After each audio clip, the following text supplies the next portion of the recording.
Good afternoon to all my wonderful viewers out there. Welcome back to another showcase video. I know, it's been a hot minute since I've done one. It's actually almost been a year since I've done a showcase video. So I thought this Saturday, why not? Let's showcase one of my various collections. And in today's video, from my streetwear, jewelry and sneaker collection, I decided that we needed to do an updated video on my size 16 and 17 sneaker collection, and in today's video I'm going to showcase the whole collection to you guys. The last showcase video that I did, guys, was a showcase of my entire closet. That was a year ago, well, close to it. I did it in April of 2020, and my last sneaker collection update, that was well over a year ago. So I thought, you know what, let's spend this Saturday doing that because it's raining outside, it's really grim, and I thought let's do something fun and talk about my whole sneaker collection. Now, if you guys don't know, I'm sure a lot of you do by now, a lot of my, regular viewers out there, you guys know that I am a size 16 to 17, depending on the shoe. Which means that my options on what shoes and sneakers I can actually pick up is quite small. I generally unfortunately miss out on most of the collaborations that happen in the sneaker world. I miss out on most of the exclusive sneakers. There's not actually that much that I can pick up, which is good for my bank account, bad for if you're a fan of sneakers, because then you miss out on everything that's really cool that you actually want to buy and wear.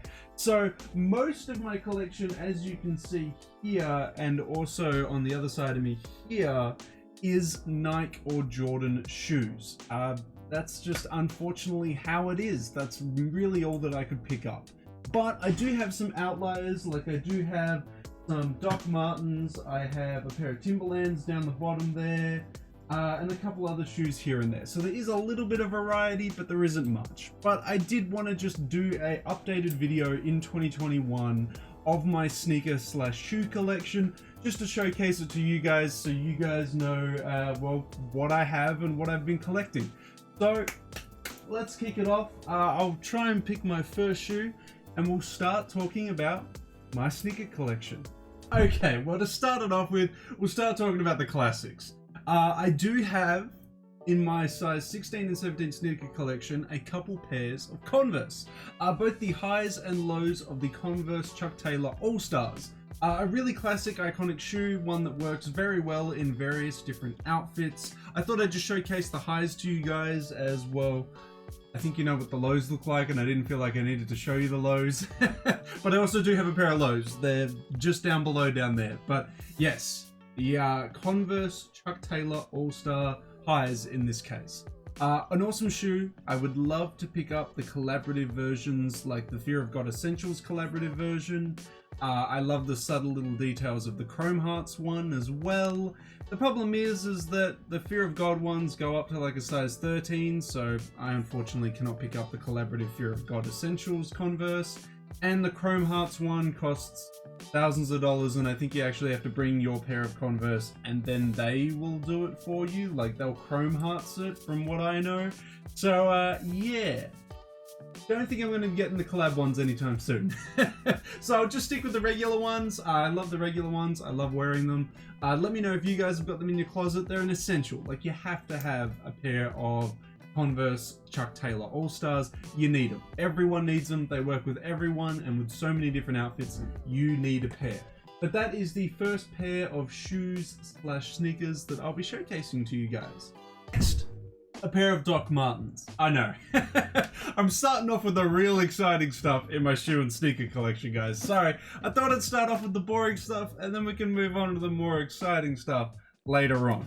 So next, for the pair of Doc Martens that I own, these are the only pair of Doc Martens that I own.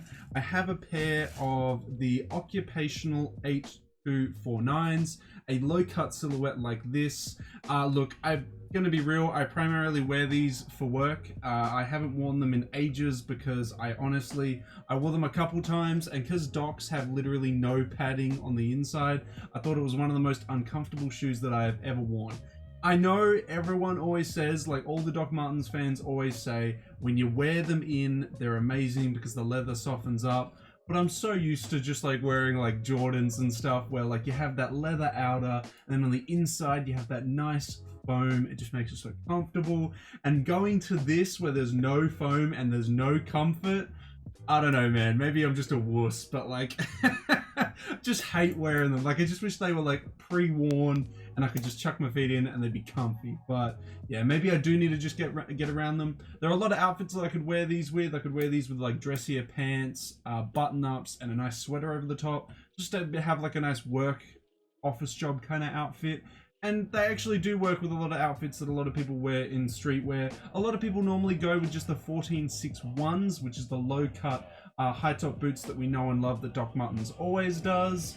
I do need to get myself a pair. I need to get myself a pair of the 14.61s and the 14.60s because they're just iconic. They're really good Doc Martens shoes. I'd be surprised if a lot of you guys didn't have at least one pair of Doc Martens in your shoe or sneaker collection. You definitely need to pick up a pair of Docs. They're just really awesome classic shoes to have. You don't necessarily have to get the 8249s that I've got here, but definitely the 14.61s or the 14.60s are really good shoes to own. But that is the second shoe that I'd showcase to you guys, which is the Doc Martens Occupational 8249s. Next, I know, another boring one, we have the Prophet Cliff Walkers. I mainly picked these up, one, because if I ever needed to go bushwalking, well, these would be the shoes to do it. But also, I wanted a more utilitarian silhouette and a more of a boot that I could wear if I was to ever, you know, style myself in like cargos or in like a military styled fit. If I ever wanted to do that, I wanted a shoe to have, instead of just like Jordans, Converse, I wanted to play with different silhouettes. And I mean, these were mad cheap. These were like 45 bucks from an outlet that I picked them up from. So I couldn't complain. I was like, look, if I want to play around with silhouettes, I want to play around with them cheaply. So I picked up these bad boys. As I said, they're not exciting. I know none of you guys are going to be in the comment section saying, wow, look at these Prophet like cliff hanging boots, bro. But if I ever wanted to toy around with military inspired outfits, utilitarian inspired outfits for the streets, I have a boot that I only paid 45 bucks for to do exactly that. So it's done its exact purpose. I don't wear it a lot, but it's always good to just have like a good solid hiking, military, combat boot in your wardrobe for those outfits.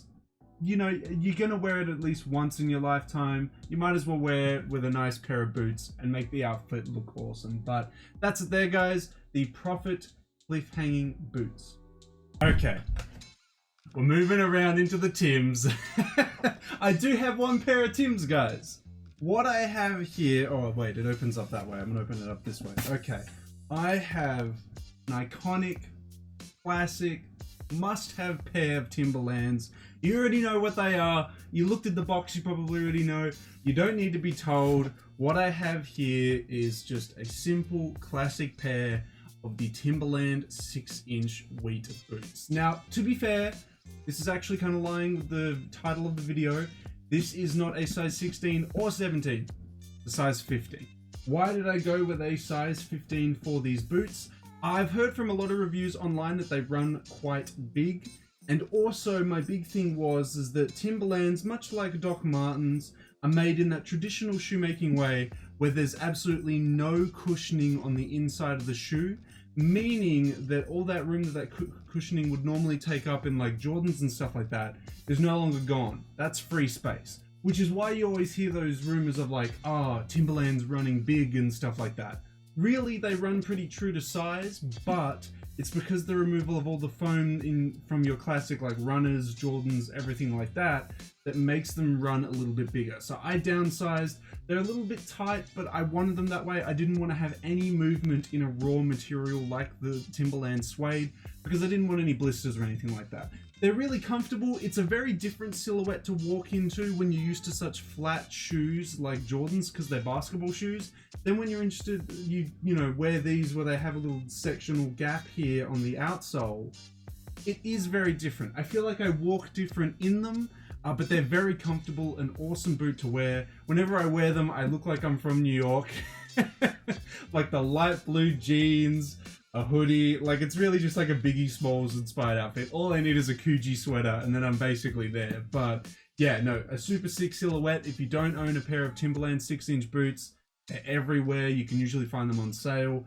I would definitely recommend picking up a pair because it's an awesome different silhouette that you can wear with a bunch of outfits. I bet you didn't expect this, a pair of Asics? What? Yes, even though I am a size 16 or 17, you can still get Asics. I'm quite surprised by that actually. They are the more running styled models, but I'm happy to say that Asics still accompanies for the big fellas like me.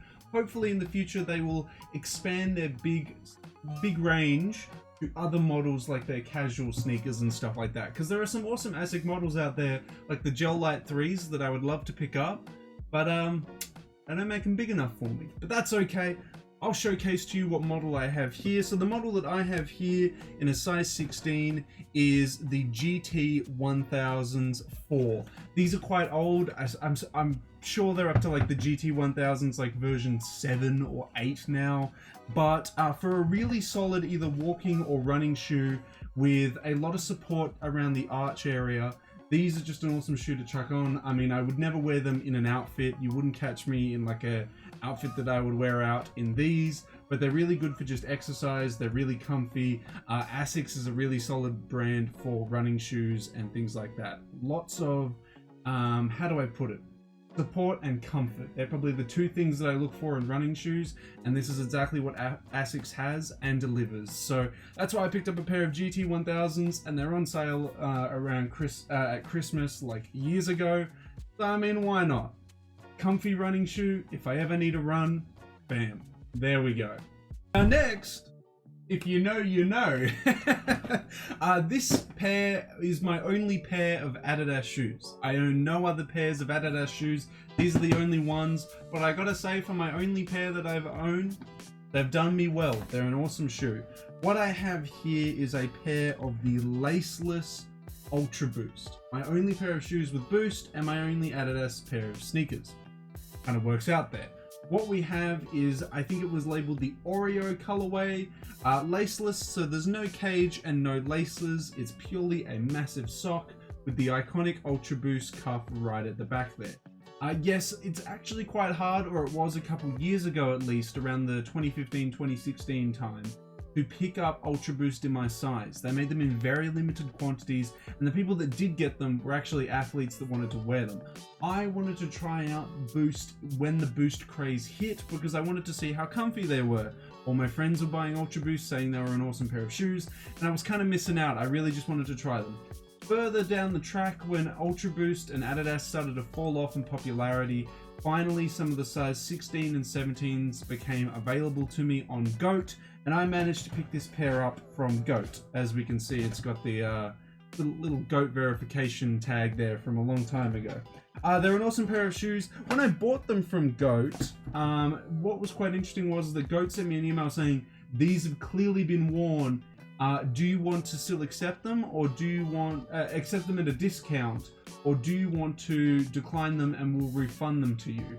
Now, from the images that I could see way back when, it didn't look like these were worn at all. But GOAT was like, hey, we'll offer you a little discount because they're worn. I was going to wear them anyway, so I took the discount and got them at an even cheaper price. I think I paid like $100 and something US, like low hundreds, like 107 or something like that. They're pretty cheap for Ultra Boost. I was really happy with them. Below retail, very comfy shoe. If I ever need something to just like slip on because it's got no laces or anything, I just need something to slip on. They're a really easy pair of shoes to wear, and it did actually kind of sell me on the Boost technology. I thought it was a very good innovation by Adidas. Hopefully I can pick up some further Ultra Boost down the line, although they're not my ideal silhouette because they're more of a sports/running shoe, but they're an awesome shoe nonetheless. We're moving into the more exciting stuff. Now, some of you are probably like, what the hell is this? I've never seen this box before. Looks like an Air Jordan 1 box, but it's not the color at all. Well, you'd be correct. This is not the color of a normal Air Jordan 1 box at all, but it is an Air Jordan 1. What we have here is the Air Jordan 1 Retro High Decons. What these are a pair of Air Jordan 1s made out of canvas instead of the traditional leather. They released these around Easter, what year was it? I'm trying to figure out the year. It was a long time ago. I can't remember. It was Easter like 2015 or 2016 or something like that. They released them in a couple pastel colors. They released them in a blue, pink, and a very nice like creamy white. They do run a little bit bigger just for the same reason that Timberland and Doc Martens are bigger, because they remove all the inner foam inside the shoe. So here it is here. The canvas kind of folds in on itself, but you can see the iconic silhouette of the Air Jordan 1 here. You can also see the Wings logo up at the top of the heel here.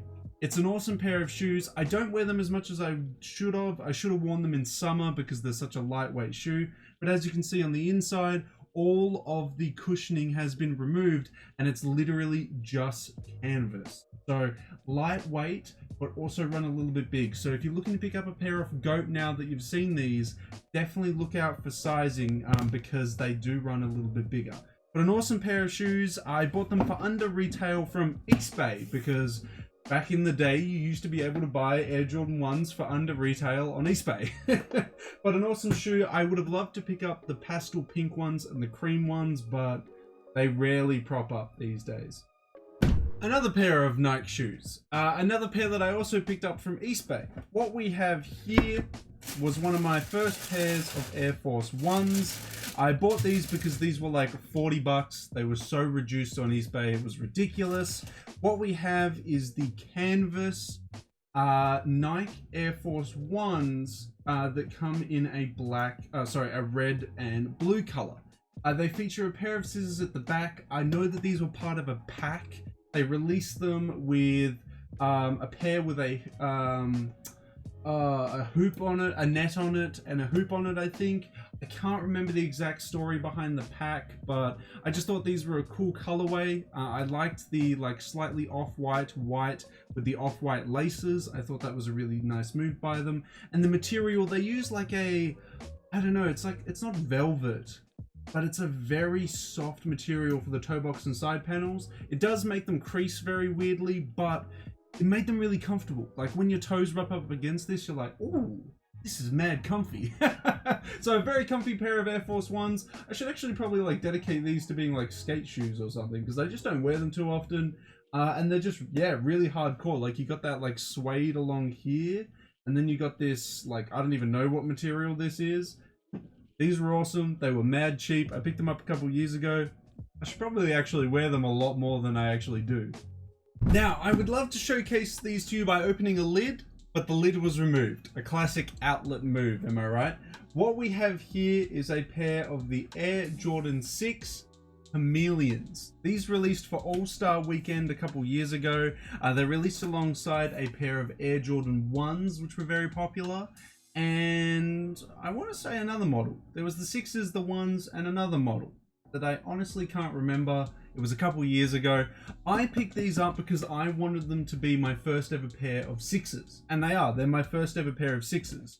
I hadn't tried the 6s silhouette. I'd never seen what they'd look like on foot, but I did fall in love with this silhouette.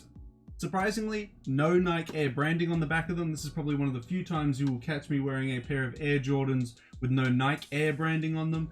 But I picked these up because these were dumb cheap. These were like 80 bucks on on Goat.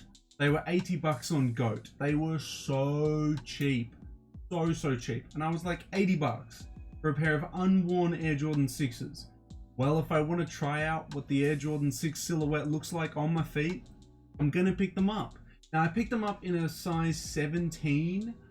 I think that was a bit of a mistake. The back area is a little bit loose and it rubs a little bit on my feet. So I think moving forward, if I'm getting a pair of Air Jordan 6s, I probably want to pick them up in a 16 because they're just a little bit too big for me in the 17. But I mean, I could double sock. I could get some like hiking socks or something, because they're just an awesome silhouette. Like when I do wear these, I do enjoy it, minus the heel rubbing, because they just fit really nicely. They look really awesome. They look really utilitarian. Like, how crazy is the Air Jordan 6 model here? I just think it's super unique, and I really like it. Initially, I don't know if it was because I walked weird, but this heel tab at the back used to rub up against the back of my heel.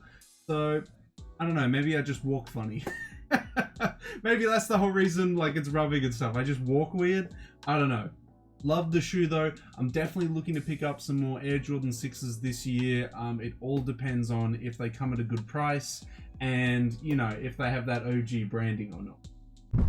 Ta-da! Showcasing this, my first ever pair of Air Jordan 5s. Let's get into it. So I unboxed these on the channel. I was a model that I'd been wanting for a long time, and they came out in 2016 from memory. What I have here is the Air Jordan 5 Black Metallics, one of the OG colorways of the Air Jordan 5 that came out in 1990 with OG branding on the bottom, and well, it has it on the insole there. You can see it says Nike Air on the bottom. It's just got OG branding. It's an amazing shoe. I love the Air Jordan 5s. I got these in a size 17. I think they were under retail. They were under retail. When the shipping and stuff was added onto it, and because I live in Australia, we got like import duties and stuff like that, it came maybe slightly over retail, about like $4 or something like that. But it was a really good pickup. I really like that they still came with the lid on the box. That's a big thing for me, like, because the box makes like half the shoe. So having a complete box is good. I didn't care too much for the Air Jordan 6s that I just showcased to you guys, because I just wanted to try the Air Jordan 6 silhouette out and see how it works with me and my body and my outfits. So that's why the box was destroyed for that one, and I didn't really care too much. Plus it was like 80 bucks, so like I didn't really care too much. But for these, I wanted it all. Amazing shoe. I definitely recommend picking up the Air Jordan 5s. It's just such a unique and awesome silhouette, and I love them. Absolutely love them. There you go, guys. The Air Jordan 5 Black Metallic. And while we're on the topic of Air Jordan 5s, I thought I'd bring up my second pair of Air Jordan 5s that I did unbox on the channel as well. This one, quite interestingly, has a slightly different box, as it's been updated to have the Nike Air branding on it instead of the Jumpman Air branding that the Black Metallics have.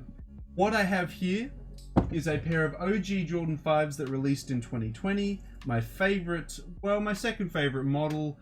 We have, or colorway, we have the Air Jordan 5 Silver Tongue Fire Reds. As you can see, it has a silver tongue here. The other Fire Red colorway does not. It has a black tongue.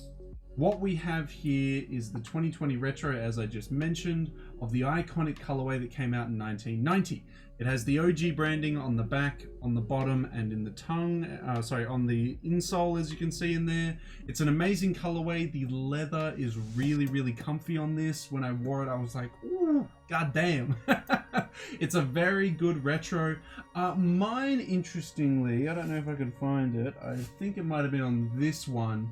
Yeah, it is actually. I can just see it. It's a bit of a B grade model. I had some of the stitching on the tongue, I don't know if you can see it, slightly coming off, so I had to like snip it.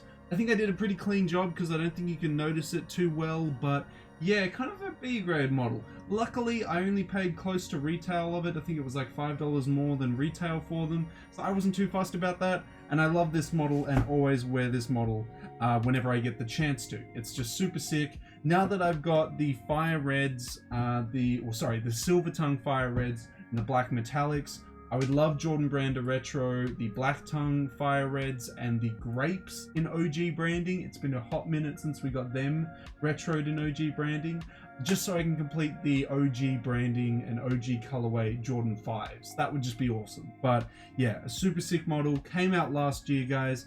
I definitely recommend this. Definitely pick up the Air Jordan 5 Silver Tongue Fire Red. This one is a piece of history for me right here. What I have here is my first ever pair of Jordans. I thought they were the most amazing pair of shoes I've ever owned when I bought them. The most amazing colorway. Looking back on it now, I was like, wow. what a different mindset I had when I first started collecting sneakers back in like 2015. But it's completely changed now, completely changed. I think these are the ugliest shoes ever. I wore them all the time. They were hideous. I literally use them when I go to music festivals now, and they are just trashed now. But like, I thought they were sick. They were on special. You have to see it. You have to see it. So my first ever pair of Jordans were these disgusting Air Jordan 1 High elephant print red ones. All the color on the elephant print has like faded away. The red leather is still there. It had incorrect, not OG branding. It had a Jumpman on the back and a Jumpman on the tongue, which these days you would not catch me buying. I'm only buying OG branded shoes these days. But back then when I first started, I thought these were the best shoe on the planet. Yeah, wow. Shows you how far I've come. Yeah, no, I definitely wouldn't pick these up. These came in a couple other colors. I don't know why I chose red. Maybe it's because it was the fastest color. I do not know. But it was hideous. I don't know why I picked all red shoes. You'd have to go back and ask 2015 me, man. Back in like high school or college, man. Like it's just, yeah. Different time. Different time. But a wild shoe. I think they came out in 2015. I don't know, but there you go. The Air Jordan 1 High, not OG, elephant print red one. Now moving on, we have a very, I would say, rare, but also very historic shoe. What we have as the next sneaker that I'm going to showcase to you guys is my Air Jordan 1 Chicago 1.5s. Now you might be a little bit confused. You're like, what do you mean? It's Air Jordan 1 1.5. I thought there was only an Air Jordan 1 and an Air Jordan 2 and 3 and 4 and so on. No, there is actually an Air Jordan 1.5. So I think these came out originally back in 1986 when Michael Jordan's debut year, 1985, and his rookie year, 1984, was a big time for the Air Jordan 1. It went through many transitional prototypes. There were Air Jordan 1s with a dunk outsole, an Air Jordan 1 with a strap inside it when he injured his ankle. There are so many different prototypes of the Air Jordan 1. It's probably the most prototyped Jordan model. That and maybe the 11s were probably the other most prototyped model, but yeah. So it went through a lot of prototype stages, and I think in 1986, just before the Air Jordan 2 came out at the end of 86 and the start of 87, we got the Air Jordan 1.5, which he did wear in a couple games. What it is it's Michael Jordan's specified mid-cut on the Air Jordan 1, but instead of the Air Jordan 1 midsole and outsole, we have the Air Jordan 2 outsole and midsole. This was then used obviously in the Air Jordan 2, but the upper was totally changed for the Air Jordan 2. I just thought it was a really cool piece of history that Jordan Brand released back in, I want to say it was 2015? Yeah, 2015. Looking at the tags, this is 2015. Back in 2015 when these came out, these were completely looked over. Nobody wanted the 1.5s. Everyone was like, why would I want the Air Jordan 1.5s when the Air Jordan 1 Chicagos came out in the same year? And you know what? That's a totally fair assessment. But back then, back in 2015, everyone was saying that Jordan Brand was dead. And they were all like, Boost God, Kanye is making the best shoes on the planet. So yeah, it was a different time. So yeah, I managed to pick these up because of the whole circumstance with everyone saying Jordan Brand was dead. I managed to pick these up for like 110 bucks. 110 US dollars. I know you're probably like, what? How? But back then it was a very different time in the sneaker world. A couple other details I'll just showcase to you that were on the 1.5s. You have a black Nike Air tag as showcased here and there. And I don't know if you can see it too well, but the actual tongue itself has a slightly yellow tint to it. It might be hard to see because of my lighting and how it's all situated, but it has a yellow tint to it and it feels very different from your normal nylon tag. On top of that, another detail that you may or may not notice is that on the wings branding, it has Nike written there instead of Air Jordan. As we know and love, it always says Air Jordan there, but on the 1.5s, it says Nike. Look, it's an awesome shoe, an awesome throwback to the time when the Air Jordan 1 was prototyped so much to, you know, meet the requirements that Michael Jordan wanted for his signature basketball shoe. I'm really happy that Jordan Brand released this in 2015 as a throwback to that, for the 30th anniversary, of course. And also just because, I mean, it's a unique take on the Air Jordan 1. I would love to see them retro other prototypes that were made back in that era. Hopefully in the future we'll see like the Air Jordan 1 with the dunk outsole and stuff like that. I can only imagine what kind of prices that would go for. Now moving on, we're moving into a low Air Jordan 1. Yes, this is one of the few Air Jordan 1 Low OG models out there, as the Air Jordan 1 Low OG got discontinued for a couple years. I think this was actually the last released one that we got before Jordan Brand discontinued them. What we have here is the Air Jordan 1 Premium White Tan, or Air Jordan 1 Low OG Premium White Tan. It's a primarily white Air Jordan 1 Low, which features the huge swoosh that the Air Jordan model had, well, the Air Jordan 1 model had back in 1985 and 1986. If you guys didn't know, back then, the Air Jordans didn't have this small swoosh that you see showcased on these modern retros. No, back in the day, it used to have this huge swoosh that you can see here. Personally, I prefer it that way. I honestly wish that the retros that they did these days had the same sized swoosh as they did back in 85 and 86. You can find that on the High 85 models, the very limited models they do every now and then, but I kind of wish they did it for the general release High retros as well, just because it's a really cool little feature. It has, just like the original 1985 lows did, Nike Air branding on the tongue, no Jumpman, and the Wings logo wasn't situated down the bottom like modern lows are, it was situated higher up the top. I think it looks really cool, and this use of this two-tone color where it's white and tan leather, I think it just makes it look really exclusive. Not to mention the little lace tips here that are made out of gold. I think it's just a very bougie Air Jordan 1 Low. I like wearing these more than I like wearing white Air Forces, simply because the outsole and the midsole is a little bit thinner. As you know, the Air Force 1 midsole and outsole is quite thick, and I quite like these because they're thinner and it just looks a lot nicer on me and my silhouette. So yeah, would love these. Apparently in 2021, the return of the Air Jordan 1 Low OG will be coming back, so I definitely will be looking to pick up a couple pairs, but I absolutely love this model, guys. Let me know how you feel about it in the comment section below. How do you feel about the Air Jordan 1 Low OG, and how do you feel about this colorway as well? Okay. Next we're moving into a shoe that was very much a guilty purchase.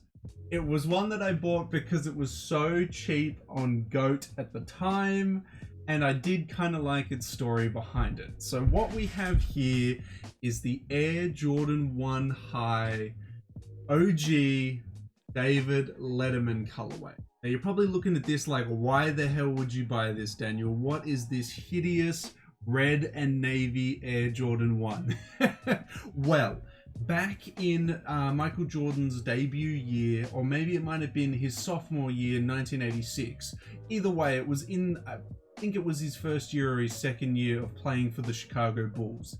He had an interview with David Letterman.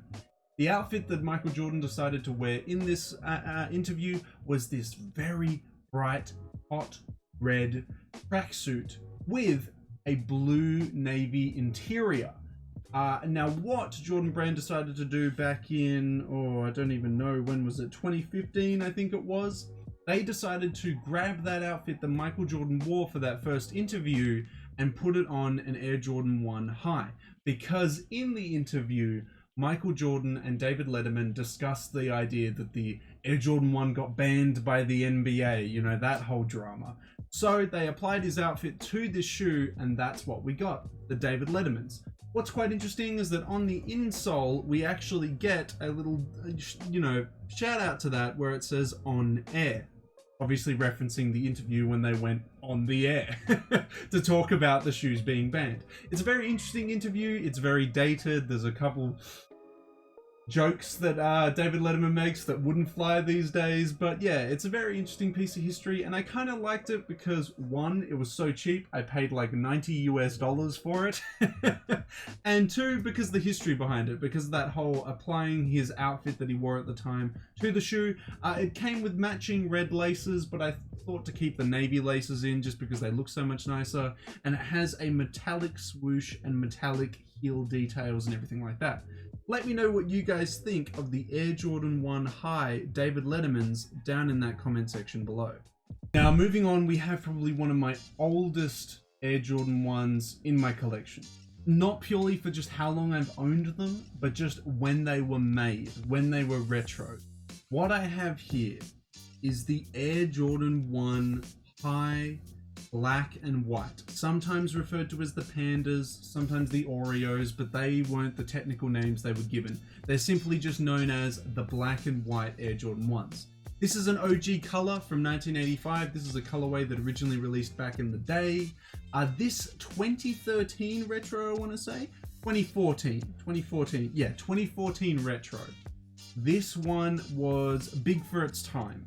It was a crazy retro to see because this colorway had not been seen for years. It was one of the first times that it had been given an OG retro with no Jumpman on the back, no Jumpman on the tongue. This is branded exactly how it would back in 1985. What I think is also quite interesting is that the size tag, because this was a big trend back in the 2013 Jordan brand era, was that the sizing was actually on the tongue there. Normally, as you know, it's hidden down further into the shoe. I thought that was just quite a cool feature. I think they moved it because a lot of wear and tear on the tongue would cause the sizing to disappear. So having it further down the shoe would cause it to last longer. I think that was the decision they chose. What is also quite interesting is that the little part of the tongue where the laces thread through it isn't actually cut out into the tongue. It's simply just an extra bit of cloth over the top of the tongue there that you thread the laces through. As you may or may not know, with normal Air Jordan 1s, they've simply just cut into the tongue itself and you thread the laces through there. So it's really just like a piece of history here, showcasing to you how Jordan made its Jordan 1s back in 2013. Overall, it's an awesome, simple colorway to wear. The downsides is that 2013 Air Jordan 1s had absolutely horrible leather, horrible cushioning in here, and I can 100% agree with that statement. The leather on these is ass. It is hard, it is horrible, and the cushioning in here is rigid. It's not good, it's not comfortable. These are not a comfortable pair of Air Jordan 1s, but they are an OG colorway and OG branded. So I picked these up for like 20 or 30 bucks over the top of retail off a guy off eBay who bought them from East Bay. So yeah, I thought, why not? It's an OG colorway. I would love to see these get a retro either this year or next year. They retroed them for the women, but they have not retroed them for the men in a long time. It's a super simple colorway. Let me know what you guys think of the 2014 Air Jordan 1 black and white. Now what I have here is my only pair of Nike SB sneakers, mainly because Nike SB only goes up to a size 13, maybe a 15. They generally don't release stuff in my size. This is a very, very rare pair of sneakers these days. You rarely find them in like an unworn condition.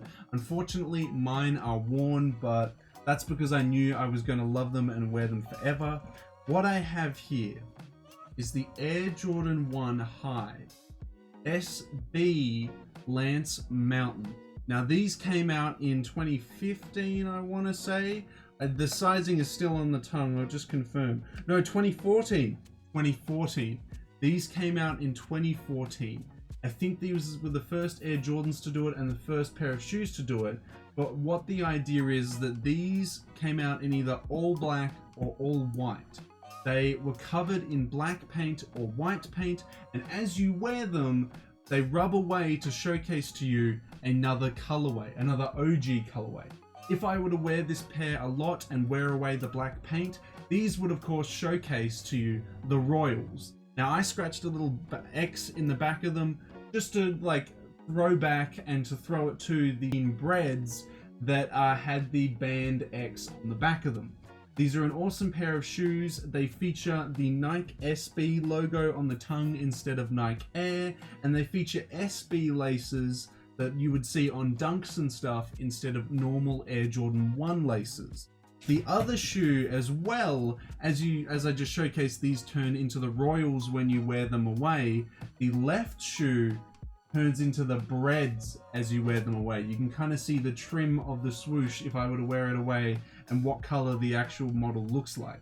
They're an awesome shoe. I didn't think that they would come in a size 17, but it turns out the Lance Mountain pair wore them.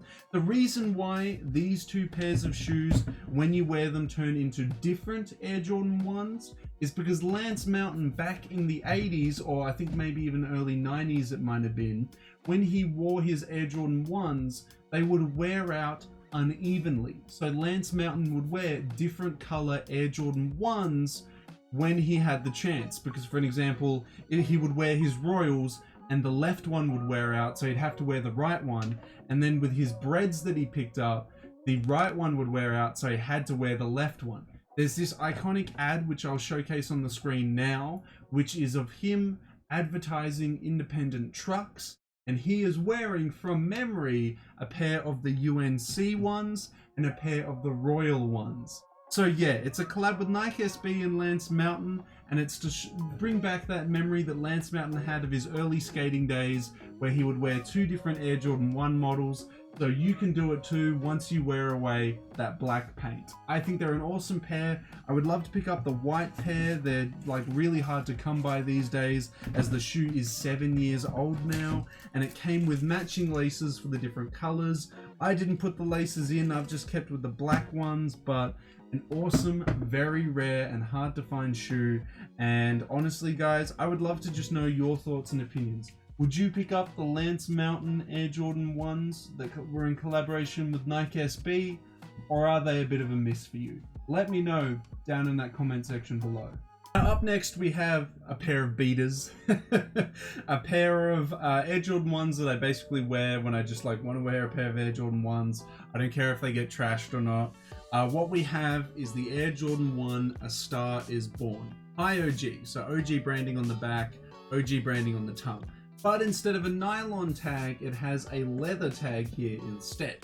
What we have is various different colors being embroidered onto the swoosh here, and we have the heel flaps.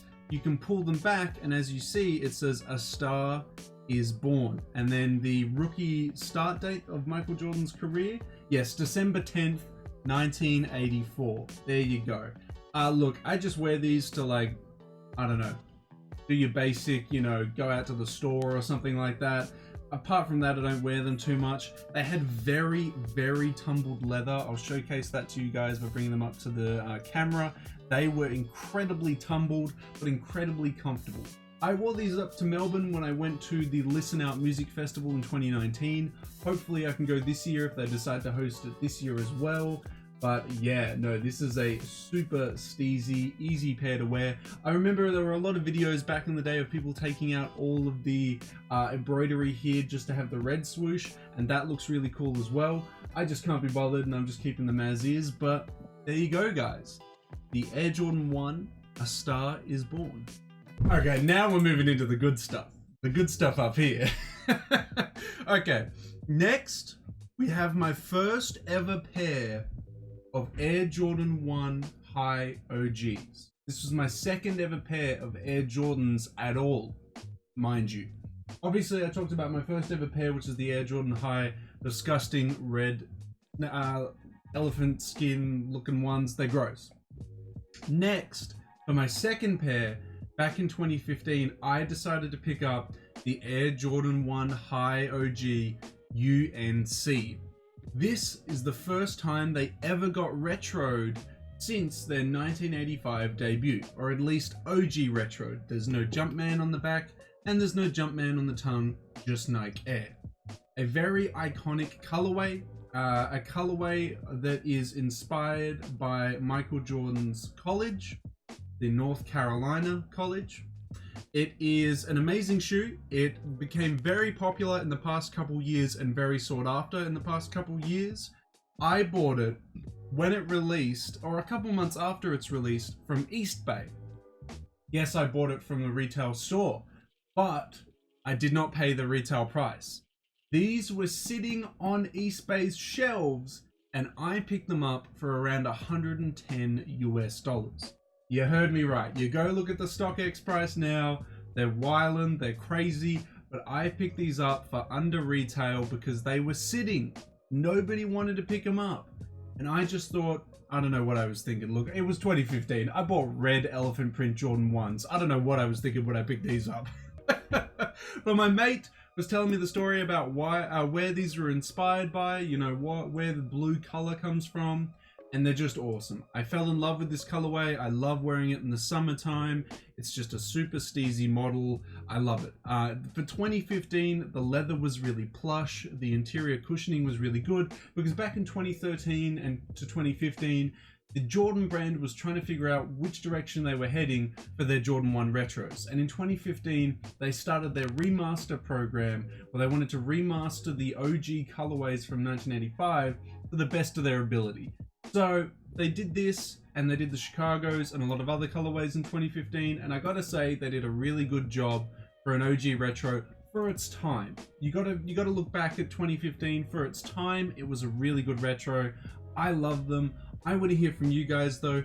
What do you guys think of the Air Jordan 1 High Og UNC 2015 retro?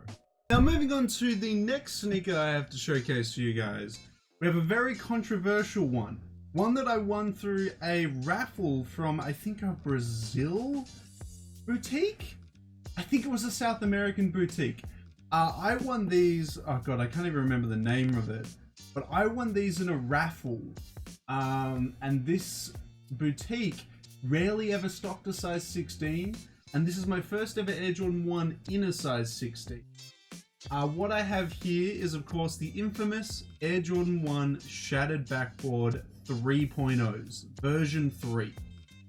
This one features a very crinkled, very vibrant, plush-looking leather with a very controversial aged outsole done in like an off-white there.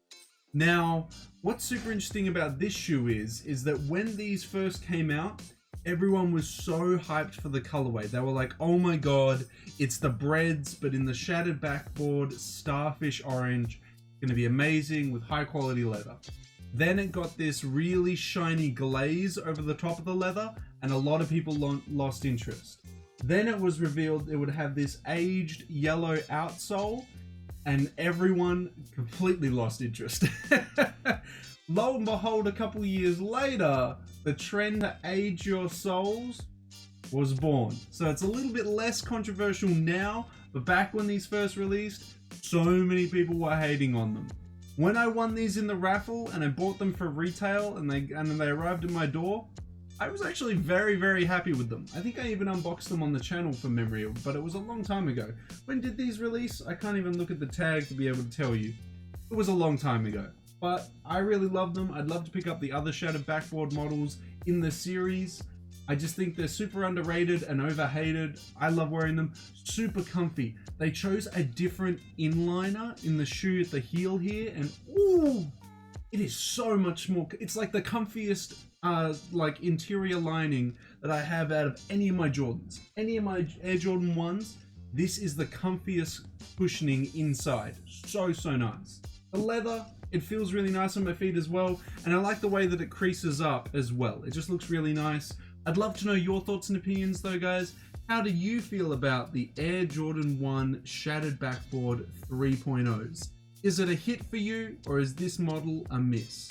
Now moving on to probably my oldest sneaker in my collection. Oldest as in it released so long ago.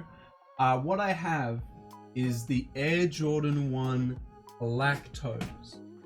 Now you're probably like, oh, but didn't this release in 2016? Yes, it did release in 2016 as part of the remastered program, but it also released in 2013 in OG branding, which is what this model here is.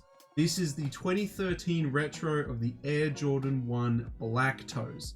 Unfortunately, not with a black tongue like Michael Jordan had back in 1985 and 1986. Hopefully one day we will get the black tongue, black toes. It seriously looks so much better with a black tongue. Anyway, this model's leather is absolutely horrible. The cushioning on the inside, very uncomfortable. The cut of it almost looks like a mid than it does an Air Jordan 1 high. But I picked them up at such a reasonable price, I had to. Basically the story is that a guy was selling these on eBay after he wore them once to the gym. So it had a minor creasing on them. He was charging under retail for them for wearing them once. He didn't have the OG box. He gave me a replacement box instead, but at least it was a complete box. I thought it was quite funny. I was like, God damn. Worn once, below retail. How could I say no? This is just such a steezy shoe, such an iconic colorway. I would love to see them retro these again, but in like high quality materials. From what I know, the 2016 retro is a lot better than the 2013. They use like proper leather, good cushioning. So maybe I'll have to go hunt for the 2016 pair, but the 2013 pair, this is my oldest pair of sneakers in my collection. Let me know how you guys feel about the black toe colorway and the 2013 retro here in general. Moving on to my final three, guys. The big three up here. What we have for the third final sneaker is the iconic 2016 retro of the Air Jordan 1 red colorway. When this came out back in 2016, it actually stirred up a little bit of controversy as it used tumble leather on the red leather detailing. As you can see there, it has a really tumbled look to it. This was very hit or miss on a lot of people because all the OG colorway Air Jordan 1 retros just used your stock standard either cow or pig leather that Jordan Brand uses. What I really like about this retro is that it features the original size stamping that they did back on the 1985 and 86 pairs. Because from my knowledge, back then, Nike shoes didn't have size tags on the inside. They weren't able to make, printing that small on little size tags. So from what I know, to showcase what size they were, they printed the sizing on the heel so you guys knew what size they were. I think that's a really cool detail, and I'm glad that Jordan Brand brought it back. They inconsistently brought it back though, because they brought it back for some of the 2016 retros and then stopped doing it. I would have liked them to just continue doing it for all the OG retros of the OG colorways, but look, who knows what Jordan Brand's up to? They don't know what they're doing. What's interesting about these is I picked these up for my 18th birthday, and I picked them up from a guy selling them on eBay for retail. Yes, you heard me right. I paid retail for the breads back in 2016, because again, you got to push it back to that time. Everyone was wearing athleisure, athletic wear. They were wearing Ultra Boosts. They were wearing Yeezys. Nobody wanted Air Jordan 1s back in the day. So I came in back in 2016 and I was like, damn, this is one of the OG colorways that my mate was telling me about. I got to pick these up. This is a super steezy model. So yes, guys, I picked up these Air Jordan 1 breads for retail. I've worn them pretty heavily. These are one of my most worn Jordan 1s, but I think it's just got an amazing history to them. They were banned by the NBA allegedly because the color didn't feature enough white on the upper. That was discussed in the David Letterman interview that I was referring to earlier when I was talking about the David Letterman colorway. Yes, so that's where the story comes from, that Nike made a huge advertising campaign based on these shoes being banned, and Michael Jordan was fined $5,000 back in 1985, which was a huge amount of money for wearing these in every game, which Nike said, go ahead, wear them, we'll pay that $5,000 every game. So it just boosted their sales up incredibly. It's an awesome shoe. Apparently in 2021 we're going to be getting a patent leather version of it, which I'm not keen on at all, but I would love to know your guys' thoughts and opinions on the Air Jordan 1 High Bread 2016 tumbled leather retro. Moving into my second last sneaker, guys, in my sneaker collection that I'll be showcasing to you today, I have the Air Jordan 1 Top 3. Initially when these came out, these were not hyped up at all. They're actually very easy to pick up. A lot of people thought, what the hell is wrong with this? Why does it have 3 different colors on it?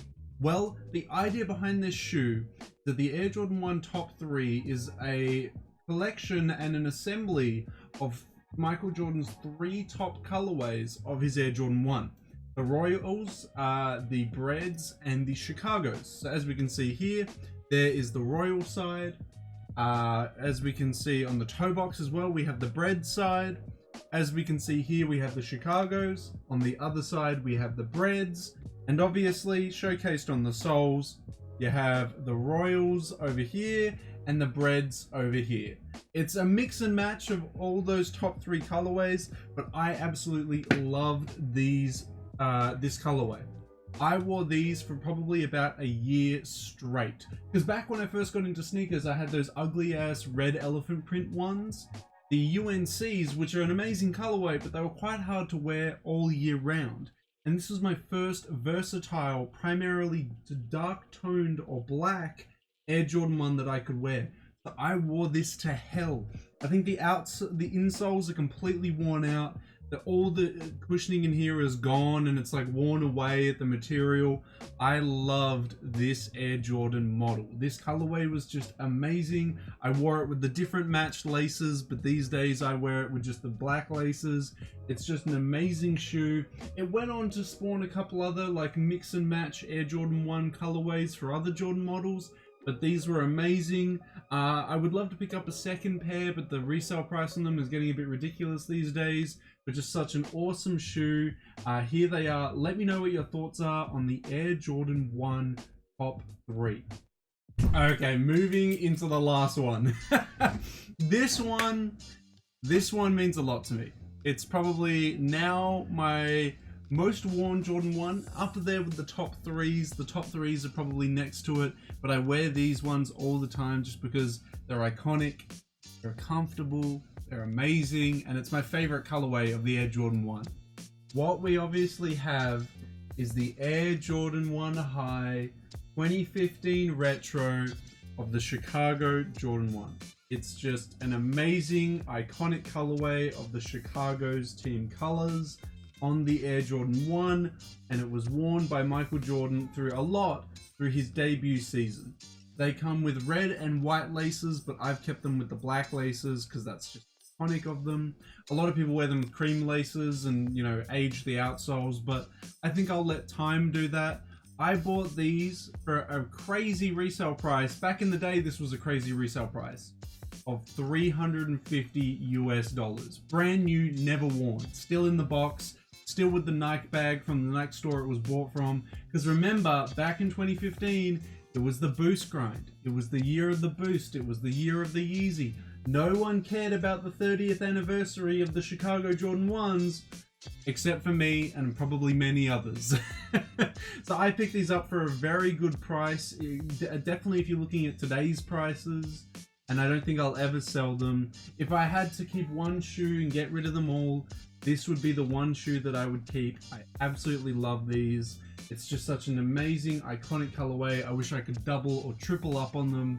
I would wear these every day if I was allowed to. Like, it's just an amazing shoe. And that really is it, guys. That is my whole sneaker collection as of today in 2021, showcased to you. Let me know down in the comment section below if there are any shoes that you own that I have just showcased to you, or any of the colorways that really appeal to you. Let me know all your thoughts and opinions on my sneaker collection as a size 16 or 17 down in that comment section below. And that's that showcase video wrapped up, guys. I showcased to you my whole collection. It's been a long time coming. I've wanted to do this video for a long time. A lot of you guys have been asking me to do this video, so I thought I might as well get it out of the way and do it for you guys, just so you guys can see where my sneaker collection's at.